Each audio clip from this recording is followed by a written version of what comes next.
In order to enhance stakeholder engagement, the InfraWorks model can be produced as a video animation. A storyboard can be created from a series of consecutive viewpoints.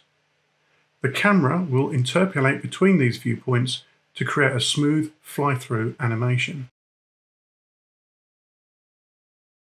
Each segment can be interacted with individually, and many creative settings are available to provide engaging effects.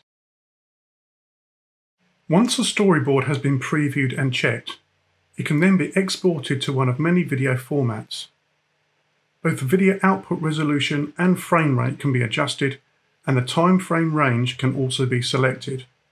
The resulting output will be a shareable video of the storyboard, which can be used to support engagement with stakeholders. In addition to the InfraWorks storyboard video output, AEC collection users can also utilize an InfraWorks to Twinmotion for Revit workflow. The InfraWorks model can be exported either as a complete model or as a selection made by the designer. Twinmotion for Revit can then connect to the resulting exported model data and use it as the basis of high-quality real-time visualizations. The designer can use the built-in material library and drag the individual materials onto the target parts where they can be configured for color, reflection, scale, and how they might react to changing weather conditions.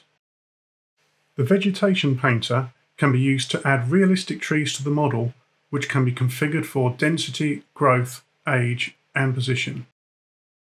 It is also possible to change the time of day and time of the year, to influence the sun position, and to set many other parameters such as weather conditions at a particular point in time. To add additional realism, moving vehicles and people can be added to the model using the pen tool to trace the flow path and then to configure the number of vehicles and density. Once the visualization is complete, this can also be produced as a fly-through. By entering media mode, a storyboard can be created first by setting up an initial view and then by adding keyframes for the various camera positions during the fly-through. Visualization tools such as these can enhance project communication before, during, and after the construction process and aid in stakeholder engagement.